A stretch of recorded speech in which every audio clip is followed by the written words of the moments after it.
So that is what you think. Yes. For us to live together would be an obscene joke. Let's end this while we still have some sanity and some decency left. Is that the best you can do in the way of sanity and decency, to talk like that? You'd like me to put it in pretty words, wouldn't you? Well, we're done doing that.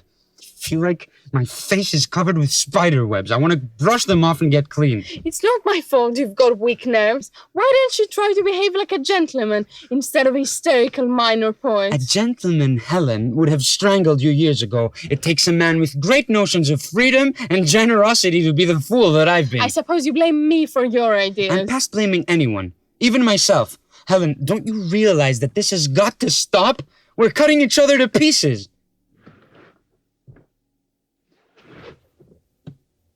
You want me to go? Or I'll go. It makes no difference, as long as we separate, definitely and forever. This is the end. Yes. Only... Only what? It seems such a pity. A pity. The pity is that we should sit here and haggle about our hatred, because that's what's left between us.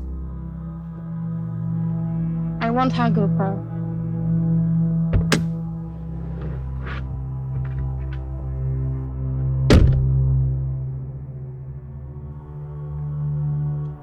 If you think we should part, we shall this very night.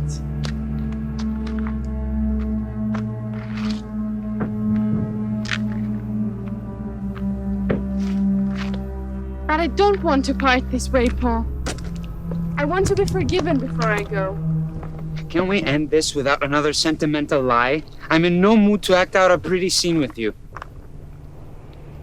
All I want is to make you understand, so you won't hate me. More explanations. I really thought we had both got tired of them. I used to think it was possible to heal a wound by words, but we should know better. It's like acid in it. I know you hate me. You have a right to. Not just because I was faithless, but because I was cruel. I don't want to excuse myself, but I didn't know what I was doing. I didn't realize I was hurting you. We've gone over this 1,000 times. Yes, I've said that before, and you've convicted me of deliberate cruelty in that. I've never had anything to say, because the truth was too preposterous. But now I want you to know the real reason. A new reason, huh? Yes. Something I've never confessed to you. It is true that I was cruel to you. Deliberately. I did want to hurt you. And do you know why?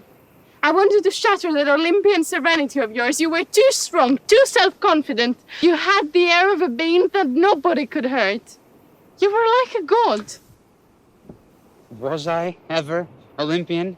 I have forgotten about it. You succeeded very well. You shattered it in me. You are still Olympian, and I still hate you for it.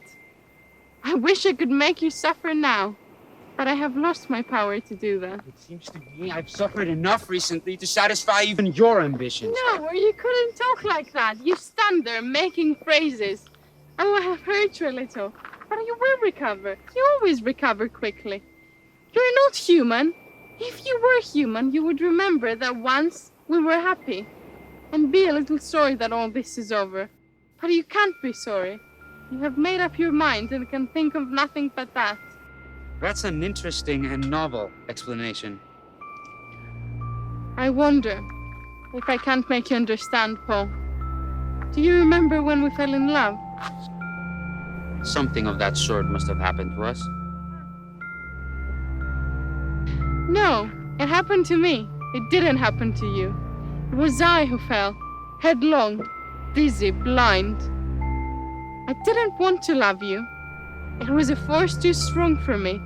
I had to give myself to you, even though I knew you hardly cared. This is all very romantic and exciting. You don't realize, Paul, what it is to feel that another person has absolute power over you. You have never felt that way. You have never been utterly dependent on another person for happiness.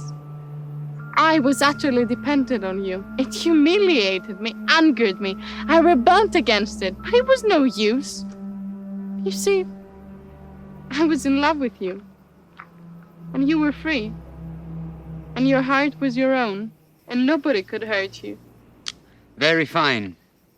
Only it wasn't true, as you soon found out. When I found it out, I could hardly believe it.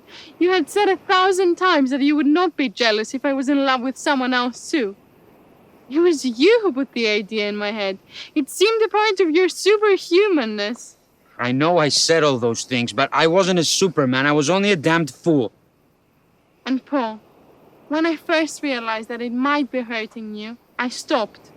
You know I stopped. That time. I stopped because I thought you were a person like myself, suffering like myself. It wasn't easy to stop. It tore me to pieces, but I suffered rather than let you suffer. But when I saw you recover your serenity in a day, while the love that I had struck down for your sake cried out in a death agony for months, I felt again that you were superior, inhuman, and I hated you for it. Did I deceive you so well as that?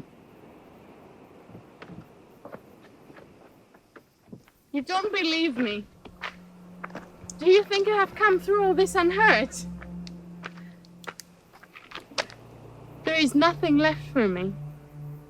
All I have left is regret for the happiness that you and I have spoiled between us. Why did you ever teach me your Olympian philosophy? Why did you make me think that we were gods and could do whatever we chose?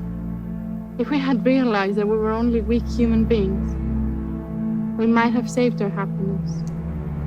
I cannot blame myself for that.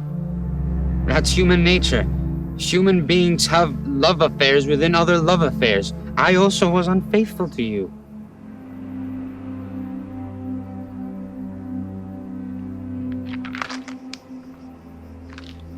You had the decency to be dishonest about it.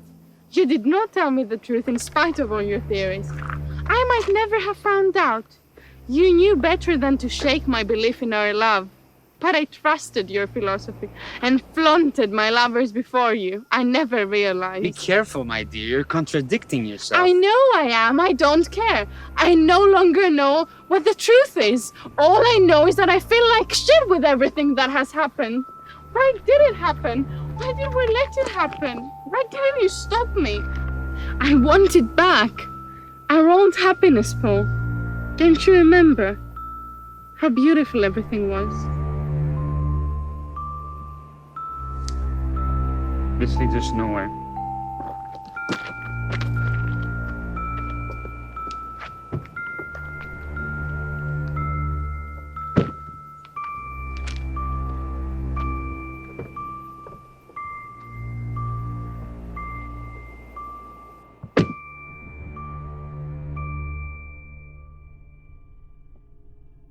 I know what you're thinking. Think then. Think of all the times I've been cruel to you. Think of my wickedness, my wantonness, my lovers, yes. Not of my poor, tormented attempts at happiness. Think hard and save yourself from any discomfort. But no, you're in no danger. What do you mean? You haven't believed all that I've been saying this while, have you? Almost. Well, don't. I've been lying. Again? Again, yes. I suspected it. Wise man. So do you not love me? Why should I? Do you want me to? I make no demands upon you. You know that. You can't get along without me. Why not? Good. Then I'll tell you the truth. That's gonna be interesting. I was sorry for you, Paul. I was afraid you did want me, and I thought if you did, I would try to make things up to you by starting over again. So that was it? Yes, that was it. I wanted to hurt you so much that you would leave me. You needn't say anymore. I was afraid that if you did want me and take me into your arms, you would see the terror and loathing in my eyes. I wanted, for even then I cared for you a little, to spare you that. Are you done?